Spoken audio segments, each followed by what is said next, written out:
Selamat datang di kelas saya, Praktikum Akuntansi Jasa, Dagang, dan Manufaktur. Pada kesempatan kali ini, saya akan membahas terkait financial statement atau laporan keuangan pada perusahaan dagang. Sebelum kita masuk ke materi, alangkah baiknya kita tahu terlebih dahulu apa gunanya perusahaan atau apa tujuan perusahaan itu membuat laporan keuangan.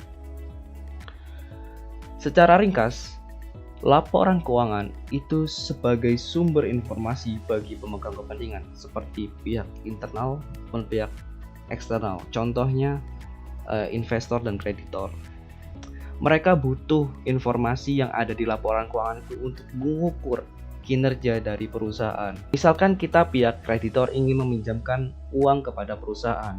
Kita tidak semerta-merta langsung meminjamkan, tetapi kita lihat terlebih dahulu laporan keuangan pada perusahaan tersebut. Apakah kinerjanya bagus atau sebaliknya. Jadi itu tadi ya, tujuan dari laporan keuangan itu untuk mengukur kinerja dari perusahaan berdasarkan informasi-informasi yang ada di laporan keuangan tersebut. Sebenarnya bentuk dari laporan laba rugi perusahaan jasa dan dagang itu sama saja. Yang membedakan mereka adalah akun yang digunakan. Jelas di sini perusahaan dagang memiliki akun yang lebih kompleks daripada perusahaan jasa. Karena dari kegiatan operasi mereka saja sudah jelas bahwa perusahaan dagang lebih kompleks dari perusahaan jasa. Kan perusahaan jasa itu kan hanya menyediakan jasa, kemudian bisa mengumpulkan uang atau menerima uang. Berbeda halnya dengan perusahaan dagang yang mereka perlu membeli persediaan terlebih dahulu, kemudian menjual persediaan, baru menerima uang. Maka di perusahaan dagang itu muncul akun yang namanya merchandise inventory atau persediaan barang dagang dan cost of goods sold atau harga pokok penjualan. Nah, ini merupakan contoh dari income statement perusahaan jasa. Memang secara umum laporan laba rugi itu berisikan tentang pendapatan dan seluruh beban-beban. Jika pendapatan perusahaan lebih besar dari beban, maka perusahaan untung. Dan sebaliknya, jika bebannya lebih besar dari pendapatan, bisa dikatakan perusahaan rugi. Nah, kita bisa lihat ya, tampilan dari income statement perusahaan dagang dan jasa tadi itu berbeda. Sebenarnya perbedaannya itu terletak pada sales return dan sales discount dan juga cost of goods sold. Di bagian revenue itu mungkin di perusahaan jasa itu hanya tersedia service revenue, tidak ada sales return atau sales discount, kecuali memang mereka perusahaannya itu multi, ada jasa ada dagang. Contohnya salon kan bisa menjual produk-produk salon, juga bisa melakukan jasa potong rambut. Itu mungkin pendapatan mereka, ada pendapatan jasa, ada pendapatan penjualan barang gitu. Baik, selanjutnya kita akan membahas bagaimana menyusun laporan laba rugi pada perusahaan dagang. Nah, sebelumnya kan kita sudah membuat yang namanya neraca lajur. Jadi kita tinggal masukkan saja seluruh akun-akun yang ada di income summary ke dalam income statement ini. Jadi pertama kita akan menyusun seluruh pendapatan di sini, akun pendapatan yang berkodekan 4 kita masukkan, sales of merchandise, sales return, dan sales discount kita masukkan.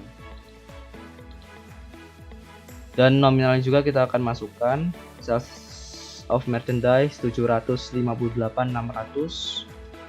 Kemudian kita jumlahkan sales return dan sales discount sebagai pengurang dari sales of merchandise. Baik, saya akan bahas sedikit mengapa sales return dan sales discount ini mengurangi sales of merchandise.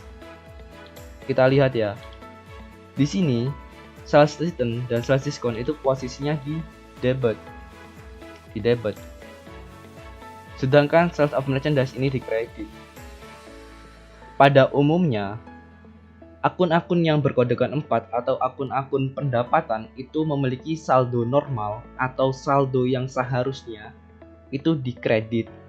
Nah, sedangkan di sini sales return dan sales discount itu berada di debit, maka kedua akun ini itu mengurangi sales of merchandise. Contohnya lagi itu di aset ya, bagian aset.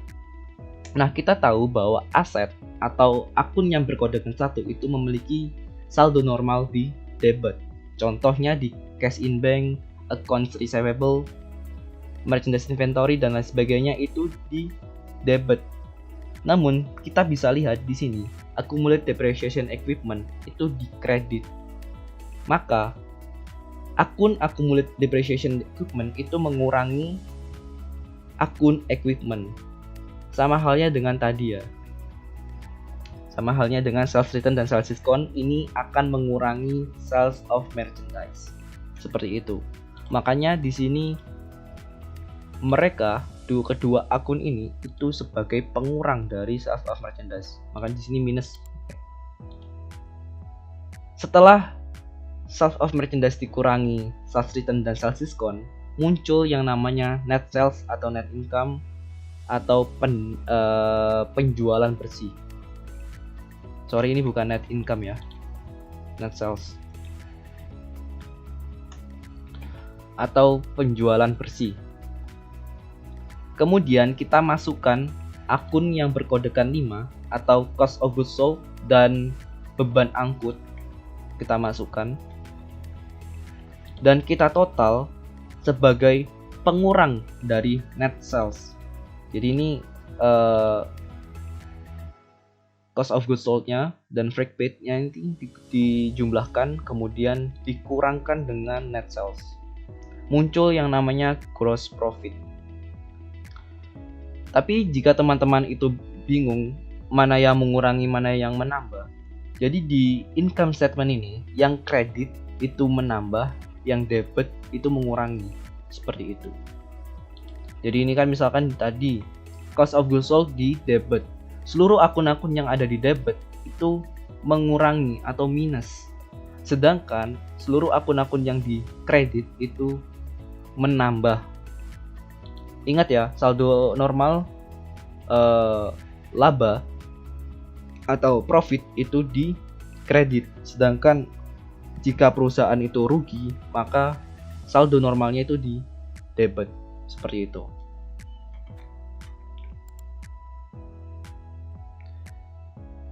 Nah, kemudian setelah itu kita input atau kita masukkan semua seluruh beban-beban operasi atau operating expense yang berkodekan 6 ini. Jadi kita masukkan semua wages and salaries sampai dengan supplies expense kita masukkan dan nominalnya kita total. Nah, kemudian nominal ini akan mengurangi laba kotor tadi, gross profit. Setelah dikurangkan akan muncul yang namanya net operating income atau pendapatan operasi bersih. Baru kita akan tambahkan dan kita kurangkan dengan other income dan other expense. Jika pendapatan, ingat tadi pendapatan menambah, interest revenue menambah, jika beban-beban mengurangi. Karena ini pendapatan other income-nya lebih besar dari other expense-nya, maka di sini positif. Kita tambahkan, akan muncul yang namanya net income before tax atau pendapatan bersih sebelum pajak atau sebelum dipotong pajak. Kemudian akun income tax expense beban ya, mengurangi net income before tax dan muncul yang namanya net income after tax atau pendapatan bersih setelah pajak. Sebenarnya masing-masing perusahaan itu akunnya bisa berbeda-beda ya. Jadi kalian sesuaikan saja. Yang penting setelah kita membuat worksheet ini, kita jauh lebih mudah untuk menyusun laporan keuangan. Jadi urutkan saja dari akun yang nomor 4, 5, 6 dan seterusnya. Ingat tadi yang misalkan di worksheet ini berada di debit, maka mereka akun pengurang atau mengurangi. Jika di kredit maka menambah. Baik, mungkin itu saja pembahasan dari income statement. Jika ada hal yang belum paham silakan tanyakan, dan sampai jumpa pada video pembahasan selanjutnya.